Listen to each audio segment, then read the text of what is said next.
সাংবাদিক আনিস আলমগীর সহ 4 জনের বিরুদ্ধে সন্ত্রাস বিরোধী আইনে থানায় একটি অভিযোগ দেওয়া হয়েছে। তবে অভিযোগটি এখনো মামলা হিসেবে নথিভুক্ত হয়নি। অভিযোগে থাকা অন্য 3 জন হলেন অভিনেত্রী মেহের আফরোজ শাওন, মডেল মারিয়া কিশপট্ট এবং ইমতুর রাতিস ইমতিয়াজ।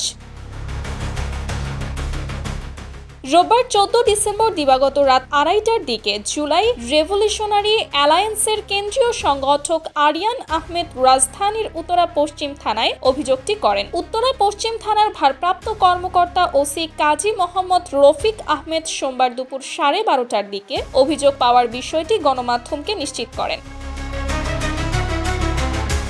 তিনি বলেন, অভিযোগটি মূলত সাইবার সংক্রান্ত। এতে রাষ্ট্রের বিরুদ্ধে অপপ্রচারের অভিযোগ আনা হয়েছে। বিষয়টি যাচাই করে ঊর্ধ্বতন কর্মকর্তাদের সঙ্গে আলোচনা করে পরবর্তী পদক্ষেপ নেওয়া হবে। আপাতত এটি মামলা হিসেবে নথিভুক্ত হয়নি। উল্লেখ্য, রোববার সন্ধ্যা 7:30টার দিকে ধানমন্ডি এলাকার একটি ব্যায়ামাগার থেকে সাংবাদিক আনিস আলমগীরকে ঢাকা মহানগর গোয়েন্দা ডিবি পুলিশের কার্যালয়ে নেওয়া হয়। শেষ খবর পাওয়া পর্যন্ত তিনি সেখানেই অবস্থান করছেন।